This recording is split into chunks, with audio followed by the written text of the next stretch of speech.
Hermanos, buenos días. Hoy es domingo 16 y nos disponemos a escuchar la palabra hoy día en el que celebramos la presencia viva de Jesús. Recuerda que la reflexión de la palabra a través de la internet no reemplaza la misa, no reemplaza el asistir a la parroquia y congregarse con otros hermanos para alimentarnos de la palabra y recibir también el alimento de la Eucaristía. Este es simplemente una ayuda para que tú entiendas mejor el mensaje de la palabra y para que puedas conocer, si estás distante o en otro país, el mensaje del día de hoy. Pero si tú estás cerca aquí a la parroquia del Espíritu Santo o a un templo, a otra parroquia de tu sector, este espacio cibernético no reemplaza el encuentro con Jesús en la misa. Escuchemos el Evangelio y dispongámonos para conocer su mensaje. Tomemos el Evangelio de Mateo en su capítulo 22, versos 15 al 21. En aquel tiempo se retiraron los fariseos y llegaron a un acuerdo para comprometer a Jesús con una pregunta. Le enviaron unos discípulos con unos partidarios de Herodes y le dijeron: Maestro, sabemos que eres sincero y enseñas el camino de Dios conforme a la verdad, sin que te importe nadie, porque no miras lo que la gente sea. Dinos pues qué opinas. ¿Es lícito pagar el impuesto al César o no? Comprendiendo su mala voluntad, les dijo Jesús: Hipócritas, ¿por qué me tentáis? Enseñadme la moneda del impuesto. Le presentaron un denario. Él les preguntó: ¿de quién son esa cara y esa inscripción? Le respondieron: del César. Entonces les replicó: pues pagadle al César lo que es del César, y a Dios lo que es de Dios. A partir de la palabra de Dios que acabamos de escuchar, se nos aparece ante nosotros una reflexión que vale la pena hacer explícita, y es el tema del manejo del dinero, y es el tema de nuestro comportamiento como cristianos en una sociedad civil donde tenemos obligaciones y responsabilidades con el Estado y con las instituciones que ese Estado ha dispuesto para nuestro servicio, pero también ha dispuesto para que yo tenga también unos compromisos con ella. Por ejemplo, ¿cuál debe ser nuestro comportamiento ante las empresas que nos prestan los servicios de energía, agua, luz, teléfono, etcétera? ¿Cuáles deben ser nuestros compromisos con los impuestos que debemos al Estado por las cosas que tenemos dentro de él? Pues es muy claro, la palabra de Dios hoy nos dice, frente a los compromisos que tenemos con el Estado y frente a los compromisos que tenemos civilmente, nosotros no nos podemos hacer los locos y tenemos que responder a ellos. Tenemos que ser justos, coherentes, responsables y solícitos a cumplir con nuestras responsabilidades económicas en lo que concierne a ese compromiso civil. Eso es de fondo lo que de una u otra manera le están preguntando a Jesús. Oye, hombre, ¿es lícito pagar el impuesto? Sabiendo tú, Jesús, que este impuesto es un robo. En la época de Jesús el impuesto al César era un robo.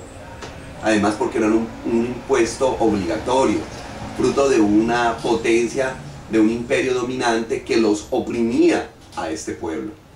O sea que Jesús perfectamente hubiera podido responder que no debían pagarle el impuesto al César, porque era un gobierno ilícito para el pueblo de Israel, porque era un gobierno invasor. Mejor dicho, Jesús tenía todas las justificaciones y todas las razones para decir: no le paguemos el impuesto al César y utilicemos ese dinero para ayudarnos a nosotros mismos y ayudar a nuestro pueblo hambriento, etc. Y armar un discurso social y político bien interesante.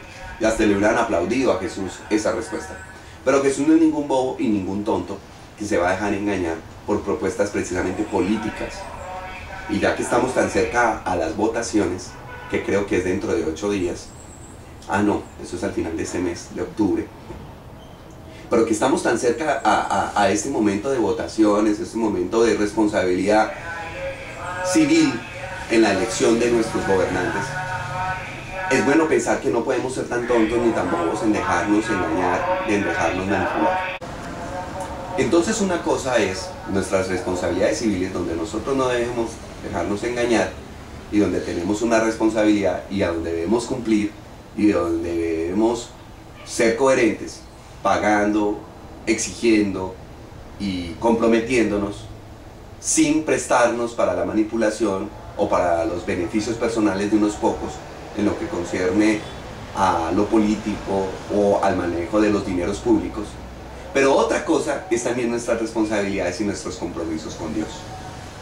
O sea que Dios no se puede convertir para nosotros en una excusa, que era posiblemente lo que hubiera podido utilizar Jesús, para no cumplir con responsabilidades civiles en los que en su ambiente pareciera que Dios no tiene nada que ver.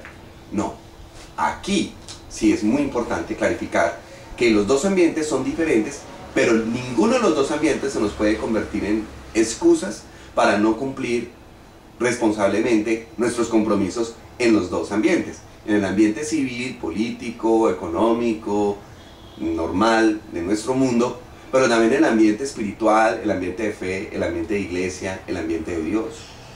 O sea, en los dos tenemos responsabilidades y en los dos nos toca comportarnos de una manera coherente para mostrarle al mundo nuestra manera de llevar a Dios al mundo civil, pero también cómo el mundo civil está en las manos de Dios y cómo desde esa vinculación mutua podemos ser responsables, coherentes, podemos mostrar un buen testimonio, podemos mostrarnos justos, podemos mostrarnos personas idóneas, de tal manera que podemos unir la tierra con el cielo y poder decir que estamos viviendo en el paraíso terrenal.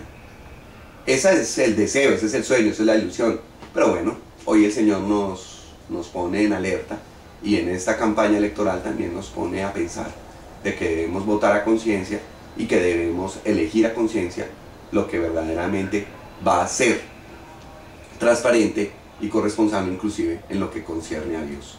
El Señor los bendiga y recuerden asistir a la Eucaristía en el día de hoy.